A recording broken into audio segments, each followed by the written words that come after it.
Against the backdrop of rising global temperatures and increasingly frequent heat waves, who has access to green spaces, and the quality of green spaces they available, has become a critical issue of environmental justice and public health.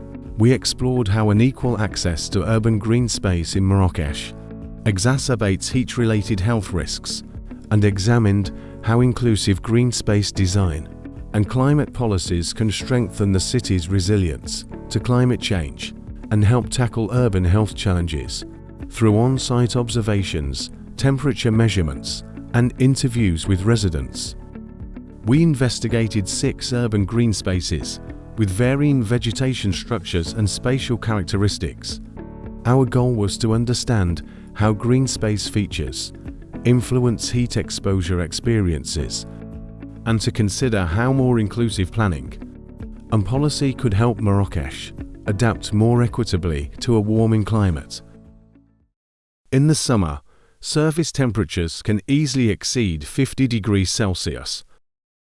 Under the sun, asphalt roads feel like burning metal, and waves of heat rise from the corners of the city. For many urban residents, heat is not just a discomfort, it is a threat.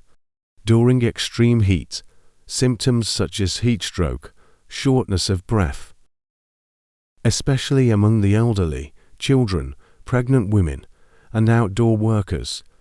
Long-term exposure can further increase the risk of cardiovascular disease, asthma attacks, and even death. Amid such intense heat waves, green spaces have become vital urban refuges. Trees provide shade that blocks direct sunlight. Soil and grass absorb heat. Through transpiration, plants release moisture into the air, helping regulate local humidity and temperature. According to the research from Lee, compared to bare or paved surfaces, urban forests and lawns can lower ground and soil temperatures while increasing air moisture. We wanted to explore these processes in Marrakesh. We visited 6 parks using personal observations and measurement tools, which help us understand how different quality green spaces impact ambient temperature. In Manara Garden, one visitor told us, "It's really too hot under the sun, but as soon as you step into the shade, you can immediately feel the coolness." We compared surface temperatures in sunny areas and shaded zones using an infrared thermometer. In full sun, the ground temperature reached nearly 39 degrees Celsius. Under tree shade, it was just 25 degrees Celsius, a vast difference of 14 degrees. This temperature contrast was something we could feel clearly in every park we visited. Urban green spaces are widely recognized for their ability to mitigate extreme heat, improve microclimates, and promote public health. We found that not all social groups in Marrakesh have equal access to these cooling benefits. Using Airbnb rental prices as a proxy for neighborhood socio-economic status, we selected 3 representative parks in different economic zones, Cyber Park, Manara Park, and Inada Park, and observed a clear social gradient between green space quality and residents' experiences of heat. This comparison illustrates how uneven economic geographies shape not only green space quality, but also a community's capacity to withstand urban heat. Cyber Park, situated in a central, high-income area, is the most sophisticated in terms of landscape design, catering mainly to tourists and middle to upper income groups. Most visitors in this park we interviewed reported that they didn't really feel the heat. Manara Park, situated in a middle-income area, offers moderate green space quality and some public amenities. It includes sports facilities and plays areas, providing many recreational needs. Inada Park, located on the city's periphery in a low-income district, has sparse vegetation, limited shade, and tangibly higher heat exposure. Many respondents describe the park as too hot to stay, and usage appeared to be significantly lower, revealing a stark contrast. Residents here are structurally excluded from the design and benefits of urban heat relief. Though green spaces may appear evenly distributed on a map, Their actual cooling functions and health benefits are highly unequal, revealing a form of spatial environmental inequality deeply embedded in social structure.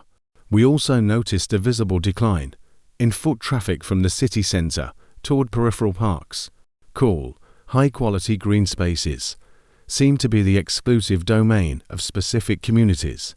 The second layer of injustice lies in spatial accessibility.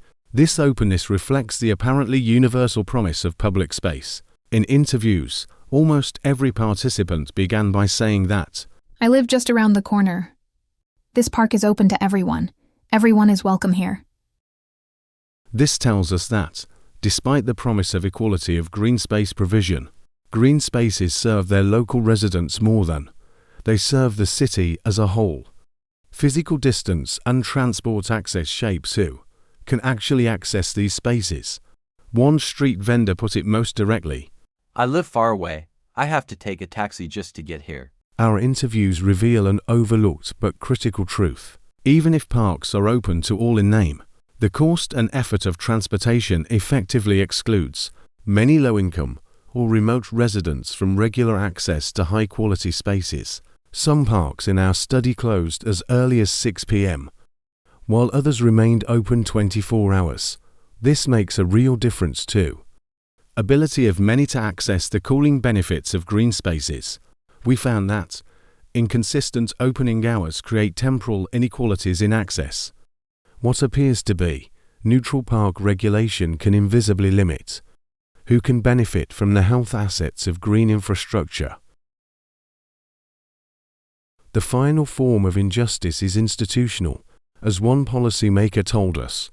Most of the land in Marrakesh is privately owned. The government has limited ability to intervene or designate land for public green spaces. This leads us to a critical insight. Urban green inequalities are not simply about where parks are or how people use them. At its root, environmental justice is about who controls the land, who gets to plan green spaces, and who is excluded from that process. During our field visits, we saw how green space resources vary from one neighborhood to another. But what are the underlying reasons? In order to better understand the institutional roots of these problems, we approached an urban policymaker Abderrahim in Marrakesh to try to understand the structural challenges and realities of the current green space policy from their perspective.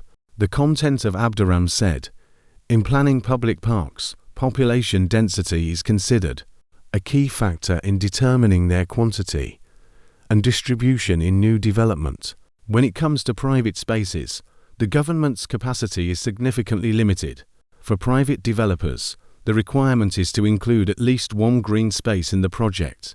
In public gardens, standardized design guidelines are typically followed, but green space planning within residential areas, especially in those led by private developers, is far more complex.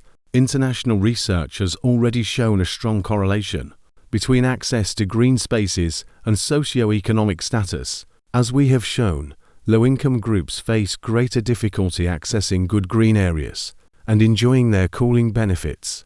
As a response, the city of Marrakesh has been attempting to allocate green space proportionally based on population, aiming to approach the WHO suggestion of 16 square meters of green space per person, while Marrakesh as a whole approached the international average in total green space area.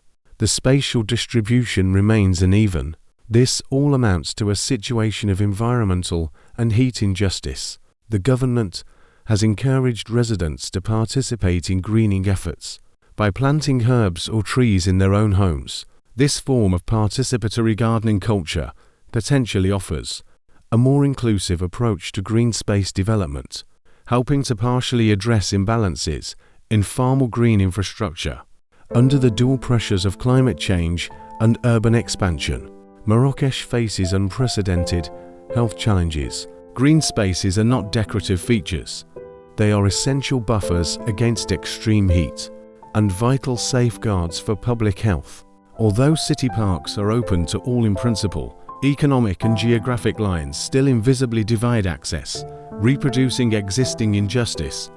High-income communities enjoy cooler, well-maintained green environments, while marginalized groups endure a greater exposure to dangerous levels of heat and its manifold health risks.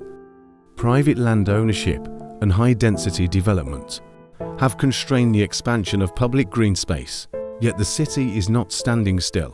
The government is working to reallocate resources based on population density, develop large-scale green infrastructure, and encourage residents to participate in local greening efforts, searching for a path forward between policy and reality. New shoots are growing, slowly, perhaps, but Marrakesh is planting the seeds of hope.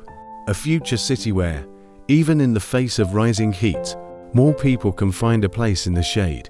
The story of Marrakech's green spaces and their role in urban health is still unfolding.